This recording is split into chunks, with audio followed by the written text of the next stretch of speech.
Part 3. Lower Fire Month, 9th month, 4th day, 15:15. Albedo happily hummed a self-made tune to herself as she pushed a needle through a piece of wool, pulled the thread tight, then pushed the needle back in again, and then tightened it again. After several repeats of this, she had sewn a piece of black cloth to a ball of white wool. After that, she stuffed the cloth into the white ball to make it even rounder. She closely inspected the nearly spherical wool doll, and then a gentle smile formed on Albedo's face. Her expression exuded a gentle kindness, like that of a goddess. "All right, I've finished." Ains-sama's head. She clenched her fist in satisfaction, and then she caressed the woolen skull. The skull's mouth and eyes were patches of sewn-on cloth, and they looked adorable. Ains would surely be embarrassed if he saw this. "All right, now for the body." She set the fabric skull down with infinite kindness, then rose from her chair and took up a ball of white wool. This was Albedo's personal room. Speaking of personal rooms, Albedo had originally been assigned to the throne room as its defender, so she had never had a room to begin with. However, Ains had decided that such a state of affairs might be problematic for the Guardian Overseer, and so he had ordered that she be assigned one of the rooms prepared for the 41 Supreme Beings. Much like Ains's own room, Albedo's quarters were very spacious. Frankly speaking, it was too large for Albedo, who did not have many personal possessions to begin with. However, after living here for about 2 months, the situation was different. The first reason was the changing room which Albedo was about to open. It was filled with Ainses. Of course, they were all fake copies of Ains. There were several Dakimakuras of Ains in various poses, and countless SD plush dolls of Ains. This was one of Albedo's secret rooms. Not even the maids who came in to clean the room were allowed in here. It was an inviolable sanctuary, or in other words, a harem chamber. Coo! With that strange sound, Albedo leapt into the air. She flapped the wings at her waist to slow her charge at the Dakimakuras. It looked like a slow-motion rugby tackle. Albedo embraced the Dakimakura tightly and then rolled around the floor. There were many different Ainses on the floor as well, which ensured that her landing was well cushioned. She laughed strangely as she buried herself in 3 different Ains Dakimakuras. Kuhu. This latest Dakimakura was made from Ains-sama's bedsheet, which means I'm sleeping with Ains-sama.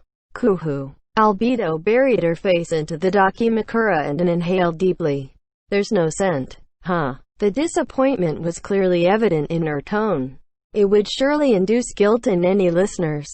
Ains was undead, so he did not need to sleep or use the bedroom. In addition, his body was skeletal, so he had no scent.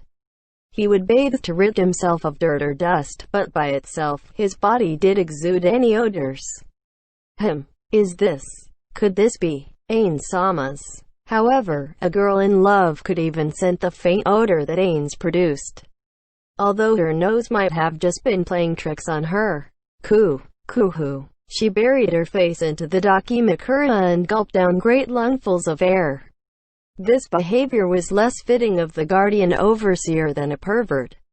I'm so happy. As the Guardian Overseer of Nazarick, Albedo had many tasks. She had to handle troop assignations within Nazarick and station sentries to man the early warning perimeter.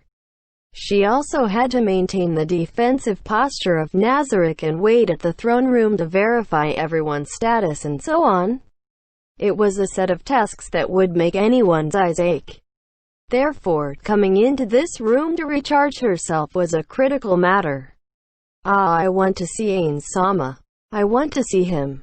I want to see him. She hugged the pillow tightly, as though to vent her anger at Narberl, who was traveling with Ains. Just then, Albedo. Her body quivered in fear. Albedo broke out in a cold sweat and her face twitched as she looked around until she was sure that the voice had been generated by magic. Ains-sama, do you have any orders for me? Just now, Seba's no solution sent a message to me. It seems that Su'er, the woman which Seba's picked up, has been kidnapped. Therefore, I'd like you to put together a set of reinforcements for Sebas. Albedo immediately recalled who Sewer was when Ains mentioned her. Ains had set out for Irantel in the guise of Mon right after returning to Nazarick, but she had heard the rough details from Demiurge, who had stayed behind. Please forgive my foolish questioning of your decision, Ains-sama. But is there a need to draft a team in order to save an inferior life form like a human being? If she were connected to the mastermind of the Sheltier incident, I could understand. No, this situation has nothing to deal with Sheltier being mind-controlled. This matter seems to be the doing of the criminal organization hiding within the kingdom. That being the case, there's even Albedo. I swore on the name of Ainzuelgaon to help Sewer and Ania.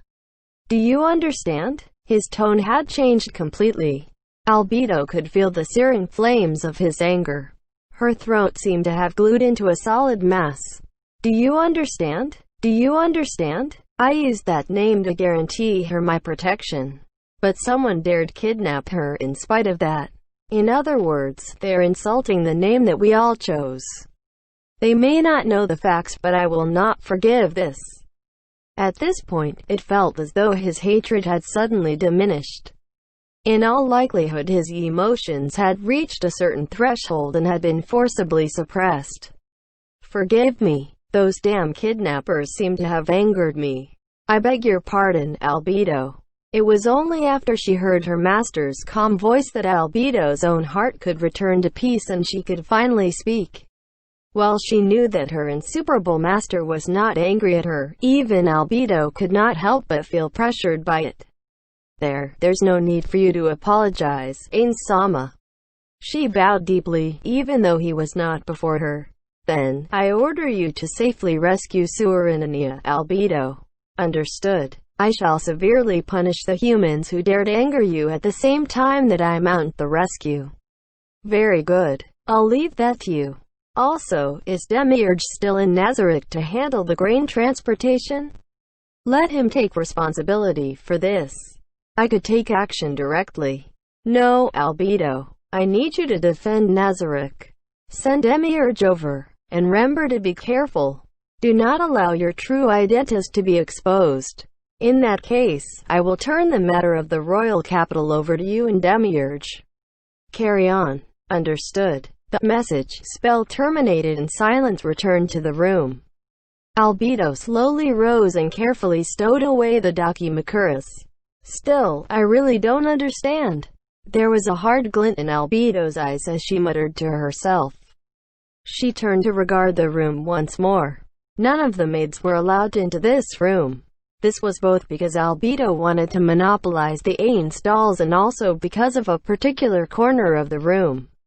That corner contained the flag emblazoned with the symbol of Ainzuelgaon.